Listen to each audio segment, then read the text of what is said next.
Salut, c'est Megadriver 16. On se retrouve sur l'étape 12 entre Fougères et Tours de mon Tour de France avec la FDJ.fr. À 20 km de l'arrivée, je suis avec Vichot, le champion de France, en échappée à 16 minutes d'avance sur le peloton.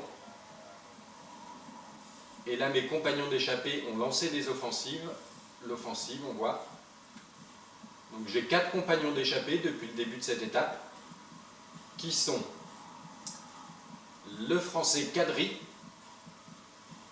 un coureur de la Katusha dont je ne saurais dire exactement le nom, Kuczynski. On a un gros spécialiste du Baroud qui est Van Mark, un très bon rouleur et bon finisseur, qui avait failli créer la surprise dans la réalité en étant au coude à coude au Paris-Roubaix face à Cancellara dans le final. Et on a Yvert, un autre coureur français, bon puncher aussi. Allez, je vais me mettre dans la roue de Van Mark, repasser le petit plateau. À 15 km de l'arrivée, j'ai encore mes 2 ravitaillements, un gel et un gâteau. Et là, j'ai prévu sur cette étape, donc c'était de jouer l'échappée avec Vichot, en prenant des ravitaillements pour tenter la victoire d'étape en échappée. Et le plan c'est que demain, sur l'étape 13, ce soit de la récup. Et donc je jouerai probablement le sprint avec un de mes 2 sprinteurs, Bouhanni ou Desmarais.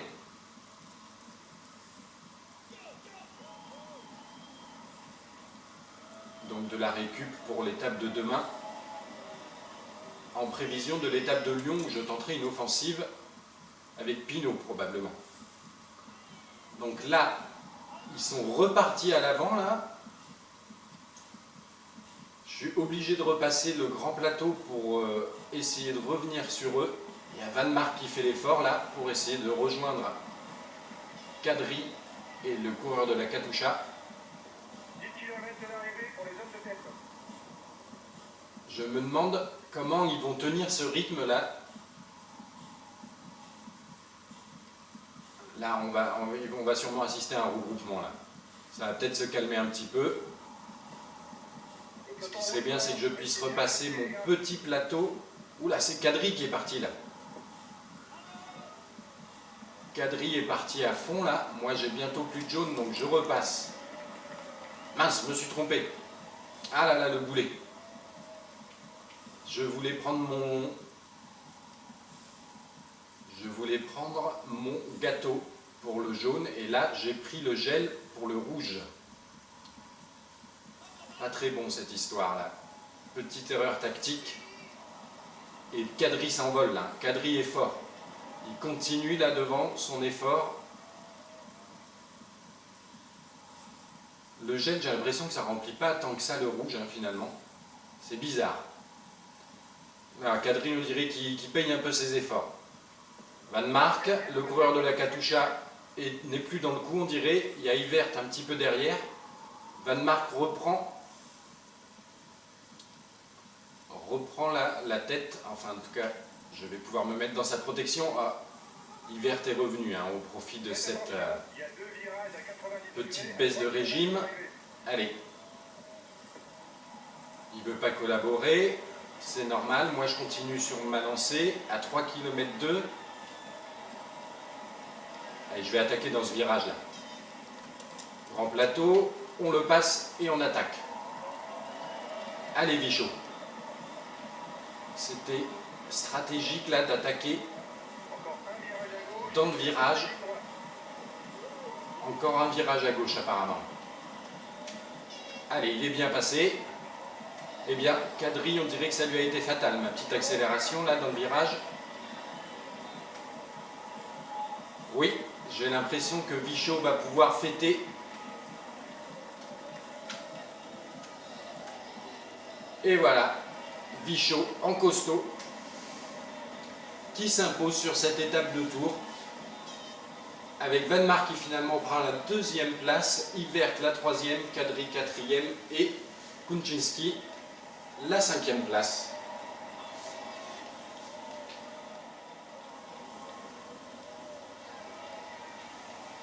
Et voilà, Vichot qui s'impose une deuxième fois sur ce Tour de France, après avoir gagné la deuxième étape du Tour, il me semble, en Corse. Il s'impose ici sur cette étape de Tours en échappée.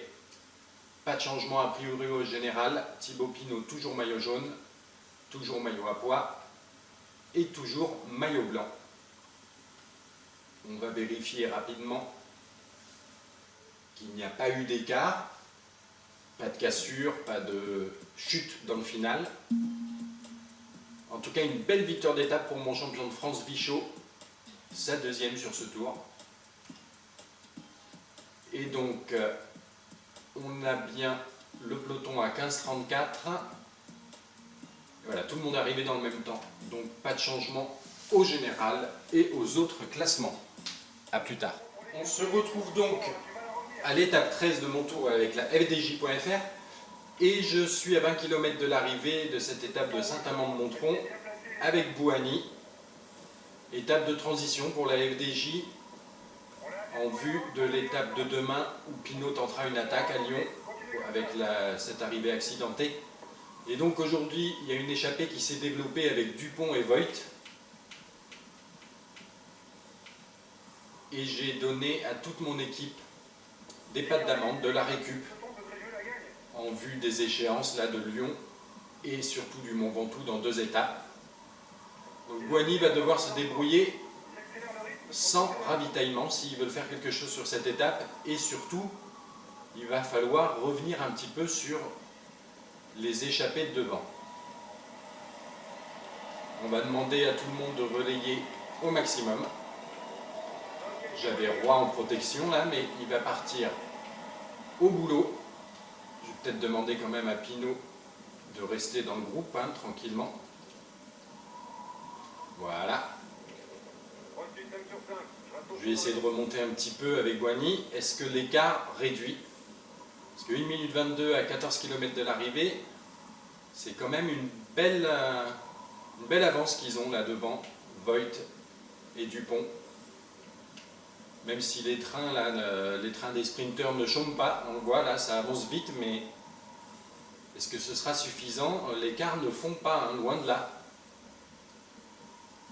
On est à 12 km de l'arrivée. On voit que mes équipiers, là, mes coéquipiers, donnent tout ce qu'ils ont. Ils sont bien à l'avant, mais l'écart est stabilisé. Allez, j'abandonne cette tactique. Tout le monde va rester dans son groupe. Moi, je passe le grand plateau et je vais essayer de me faufiler à l'avant de ce groupe avec Bouhanni, à la tête du peloton. Il y a une petite ouverture là sur la droite, c'est pas mal. Qu'est-ce que ça dit là? Stigman qui lance le sprint, enfin qui lance le... Moi, j'attaque avec Bouhanni. L'échappée est trop dangereuse là.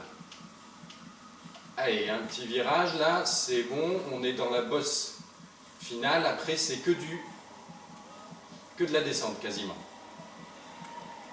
Le peloton s'est fait un petit peu avoir par cette attaque de Bouhanni, mais pas tant que ça finalement, ils sont pas très loin. Je crois distinguer vaguement au loin les 2 échappées. On va entamer la descente.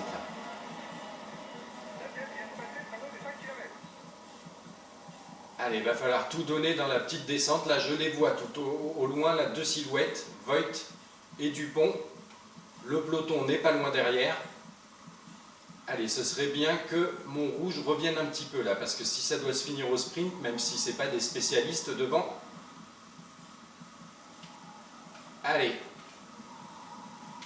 Allez, Nasser. 39 secondes, le peloton est pas loin derrière, mais il est quand même pas non plus dans la roue de Nasser. Le rouge est pas mal revenu. On arrive à la flamme rouge là. Allez Nasser, normalement au sprint, ça doit le faire. Le peloton est loin. Ça y est, ils ont lancé le sprint devant.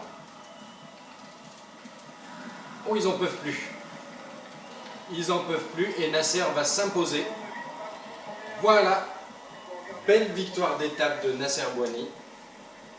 On va regarder un petit ralenti et se retrouver après pour voir s'il n'y a pas eu d'écart.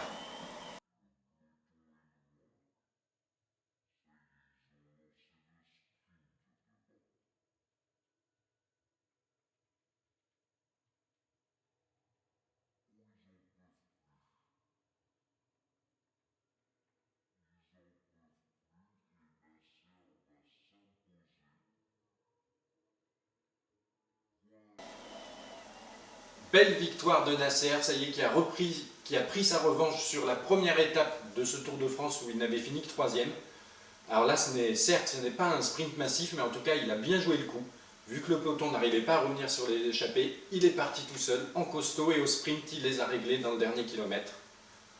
Très belle victoire pour Nasser, mais 2 sprinteurs se sont donc imposés sur ce tour, chacun une victoire.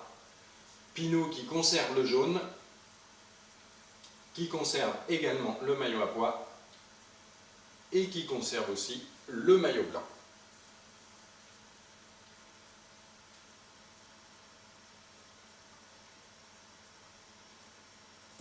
Et voilà, on ne l'avait pas encore vu, sa tête affichée sur une coupe, celle de Nasser, c'est fait. Vérifions au niveau, tout le monde est comptabilisé dans le même temps, tiens. Donc au niveau du peloton, est-ce qu'il y a eu cassure ou chute? Non, rien de cela, donc aucun changement au général. On se retrouve pour l'étape de Lyon. Salut, c'est Megadriver 16, on se retrouve sur l'étape de Lyon, l'étape 14 de mon tour avec la FDJ. 20 km de l'arrivée, je suis avec Fedrigo en échappée, avec Kessiakov, Erviti et Koren. Un petit peu plus loin, Brut n'a pas réussi à tenir le gros rythme imposé là, dans ce final. On a le peloton à 3 minutes 30 derrière. J'ai déjà essayé de leur fausser compagnie, mais ils sont revenus. Là, je n'ai plus de ravitaillement, j'avais une pâte d'amande de récup et un gâteau, mais j'ai utilisé les deux, donc à 17 km de l'arrivée, il va devoir se débrouiller seul. Et comme j'ai envie de prendre la main avec Thibaut Pinot dans le final, à Lyon, je ne sais pas trop comment on va goupiller ça. Attaque de Kessiakov. Ça sent bon pour l'échapper, le peloton aura du mal à revenir. Je fais un léger effort pour revenir. Il y a un virage là. Le peloton roule fort, restez bien placés les gars. Un deuxième virage, attaque de Fedrigo. Allez, attaque de Fedrigo dans les rues de Lyon.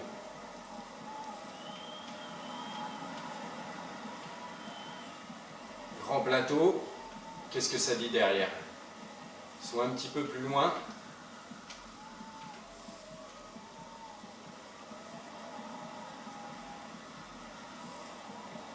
Je vais prendre la main avec Thibaut Pinot et laisser Fedrigo se débrouiller.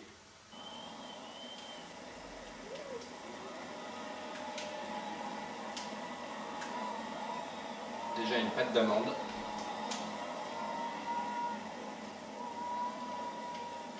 On dirait qu'il y en a qui sont partis devant là. Ah non, c'est Brut. On revient sur Brut, on dirait.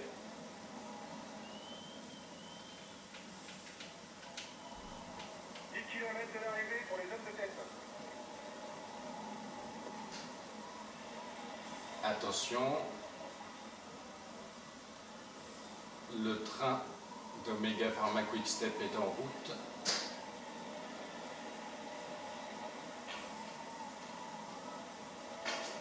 Attention, on arrive sur la côte de la Croix-Rousse. Ça va être le moment pour Thibaut Pinot de tenter une attaque. Passage en grand plateau.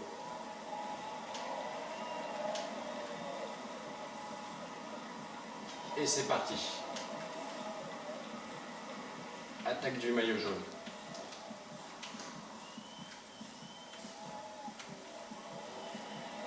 On a une barre jaune qui devrait nous permettre de mener à bien l'opération.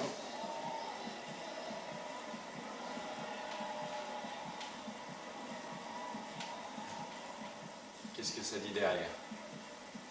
Ils sont pas loin. Et à l'avant, est-ce que Fedrigo est toujours... Il est toujours devant 15 secondes devant Koren et Kessiakov. La descente est courte et technique. Il va falloir rester lucide.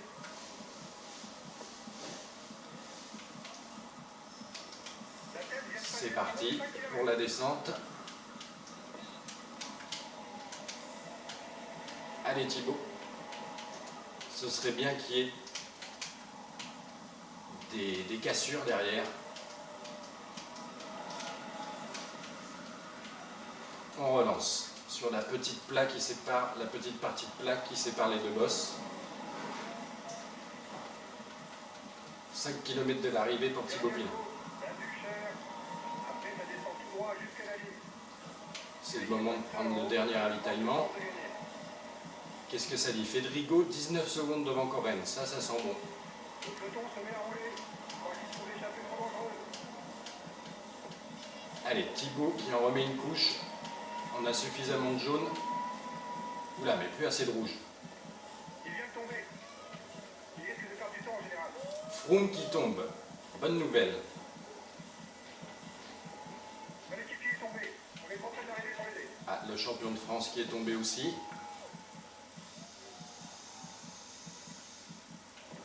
Il vient de tomber. Il risque de perdre du temps en général. Et oui, comme souvent dans cette étape, accidenté sur la fin. Il est tombé. On est trop près Beaucoup d'arriver. de cassures, de chutes. Là, le rouge devrait revenir un petit peu. C'est bon, Fedrigo qui s'impose. Il vient de tomber. Il risque de perdre du temps en général. Là, on peut lancer à fond le sprint. Le rouge ne descend absolument pas. Il est tombé. On est trop près d'arriver pour l'aider. Et Thibaut Pinot qui va prendre une 5e place.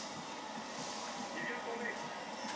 Il risque de perdre du temps en général. Maintenant, on va voir s'il y a des cassures et des chutes qui seront comptabilisées. Cavendish qui règle le sprint peloton à 2,46, donc 26 secondes, 36 secondes derrière Pinot. Victoire de Fedrigo, sa 2e sur ce tour en puncher. Le maillot jaune toujours effectivement sur les épaules de Pinot, ainsi que le maillot à pois et le maillot blanc.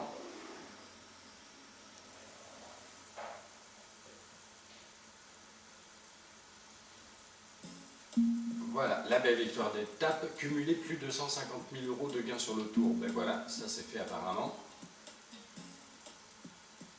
Et donc au niveau des écarts, ça nous donne sur l'étape Fedrigo qui s'impose. À 1 minute 40, on a Thibaut Pinot qui prend la 5e place. À 2,16, Cavendish, Sagan, Valverde. Est-ce que Froome a été un peu décroché? Froome est à 3,11 effectivement. Donc il a perdu encore un petit peu de temps, ça c'est pas mal. Ce qui nous donne au général Pinot en tête 2 minutes 32 devant Froome. Vélix toujours 3e à 3,49, Valverde 4,03, Contador 5,02. Voilà, on se retrouve plus tard pour le terrible Mont Ventoux.